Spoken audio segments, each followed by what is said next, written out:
अंधाळा म्हणतो डोळे पाहिजे होते, नुसत्या चाफण्याने तेवढी मजा येत नाही. आणि अपंग म्हणतो हात पाहिजे होते, नुसत्या बघण्याने तेवढी मजा येत नाही. पण ज्याला दोन्हीही अवयव धडधाकट आहेत तो तर त्या दोघांपेक्षाही जास्त भुकेलेला असतो. त्याला सर्व काही मनमुराद मिळूनही त्याची भूक कधीच शांत होत नाही.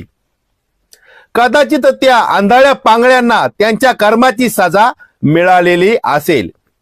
मागच्या जन्मात ते अतृप्त राहून खूप भानगडी करून मेलेले असतील आणि म्हणूनच त्यांना ह्या जन्मी एकात सुख तर दुसऱ्यात दुःख मिळालेले असेल.